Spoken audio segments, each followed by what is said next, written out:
Anthony M. Elmore, President and founder of the proud Black Buddhist World Association. We are not only the Black Buddhist voice in America, we are the Black Buddhist voice in the world. Whatever circumstances that you are faced with, the Buddhist faith can help you. Black people need the Buddhist faith more than any other people in America. Not only do we need a Black Buddhist voice, we need Black Buddhist teachers who can speak about Buddhism in our own language, culture, and history. My lecture today is how Buddhism can change the ghetto mind. We at the proud Black Buddhist World Association follow the teachings of the 13th century Japanese Buddhist sage Nichiren Shonin. It is Nichiren Shonin that teach us the teachings of the Buddha Shakyamuni. See, it was Shakyamuni Buddha who teach us that in order to learn Buddhism correctly, Buddhism should be practiced along the culture and the history and the language of a people. You got these Japanese, you got people praying in what is called Shindoku, reciting the Lotus Sutra in the Japanese language. That has nothing to do with Buddhism. Buddhism was started by Black people. The Buddha was Black, the people was Black, and they practiced Buddhism in ancient Nubia. Now, there's a Gosho letter that Nichiren wrote. Nichiren taught Buddhism through what is called letters. These letters are called the Gosho.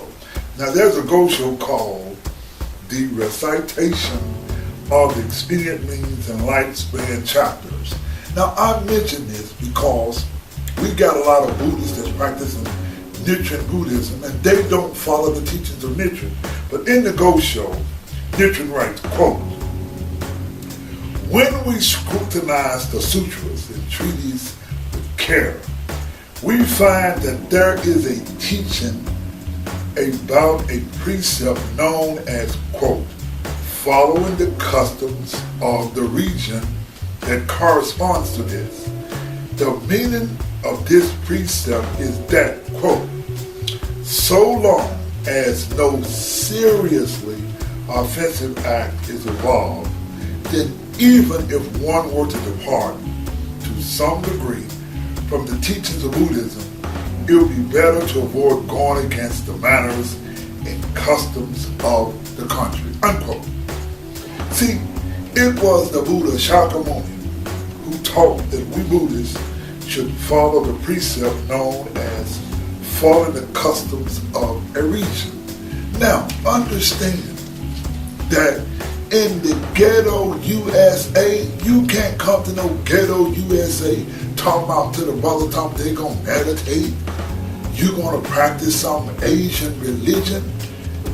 You have to communicate the Buddhist teachings in a language and a culture the way that Black people who live in this ghetto are accustomed to communicate. You see, in plain and simple terms, no Japanese, no Asian, no sage can communicate with Black people better than another Black person can talk to another Black person. Because I am Black and I know the culture and the history of my people. Now, the question is, how can the Buddhist religion help a brother or a sister break out of the ghetto? You see, the most important thing that the Buddhist religion teach is that you should seek the help of the gods. Now, in the Gosho, it's called How the Gods Protect the Place of Practice.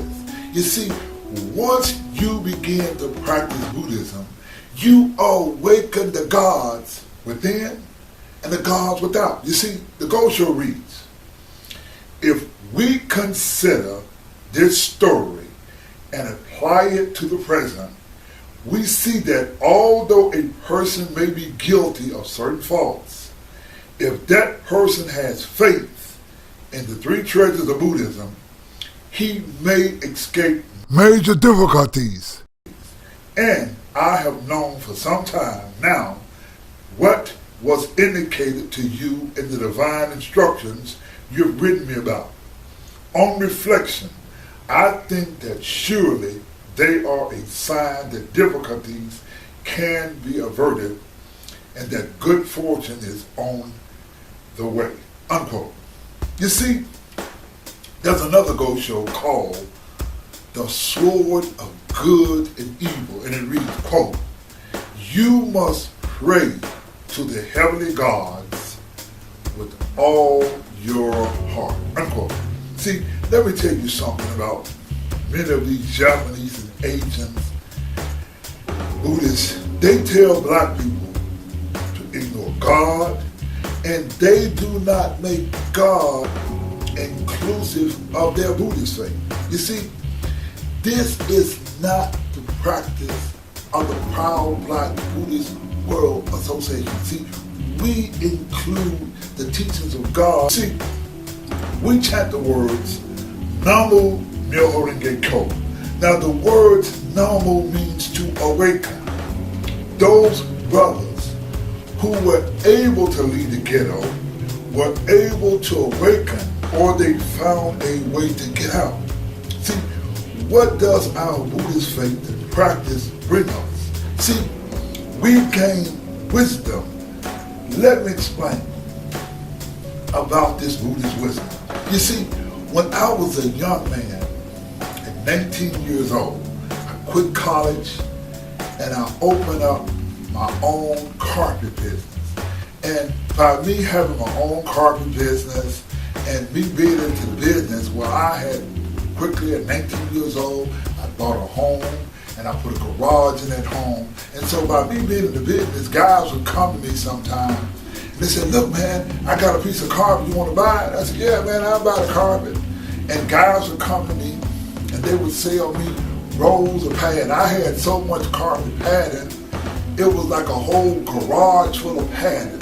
Now, I didn't know where these guys got that stuff from. However, more than likely these guys stole that stuff, and I was into this ghetto culture where I would buy hot stuff, making a profit. Here I am, a young man, got his own business, getting his carpet at bargain basement prices, and I was around there doing the thing. Now, it was a ghetto thing I was doing, but our Buddhist faith teach us about the law of cause and effect.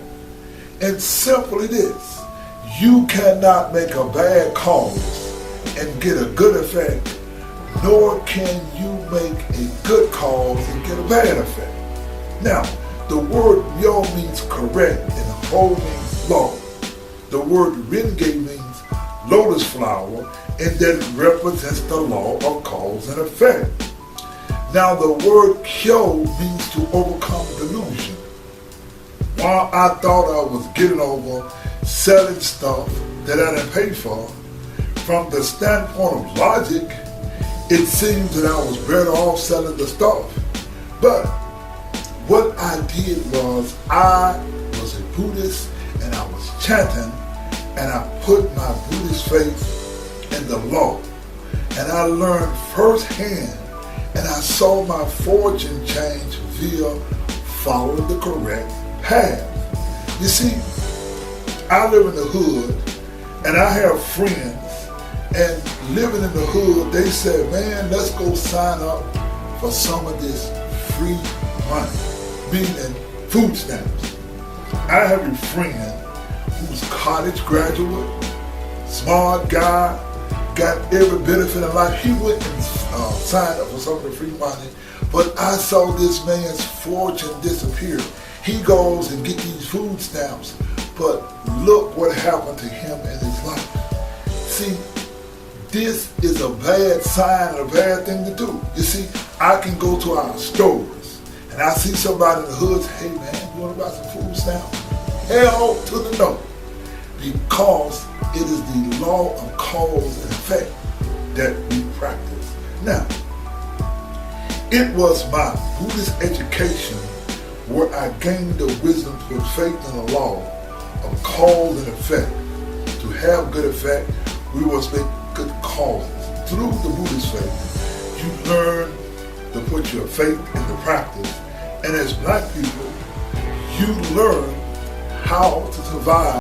Through the Buddhist faith, the gods make a way, whereas we do the right thing and gain the good fortune. You see, Buddhism is not like Christianity where thou shalt not do this and thou shalt not do this. What is right and wrong is the law of cause and effect.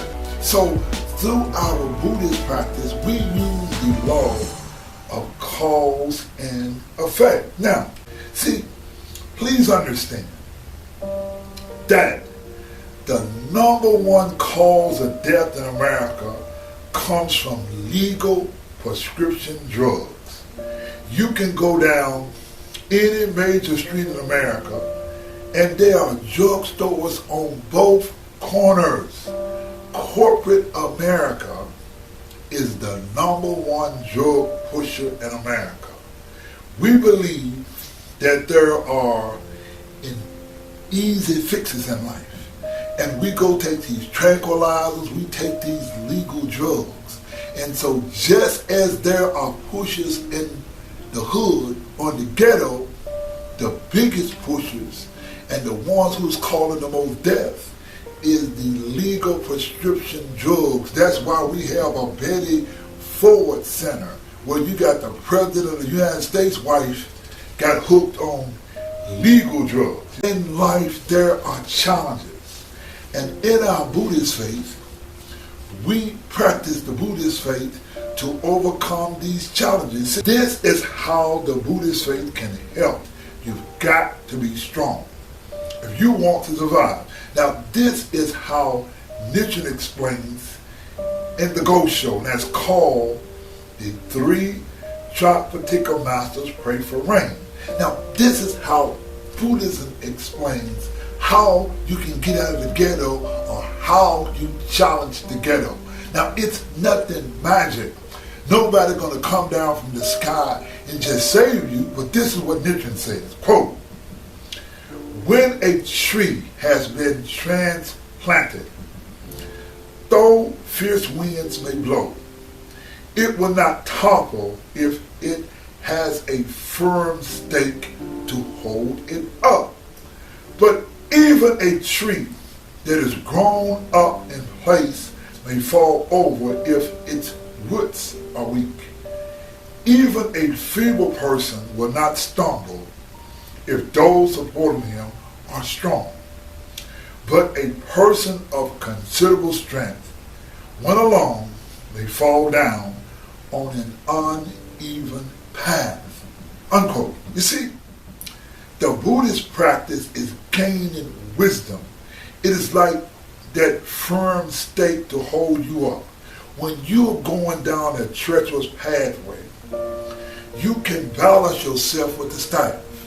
You can balance yourself with the cane when you're walking, because that cane helps you to balance yourself in the correct faith, the correct practice.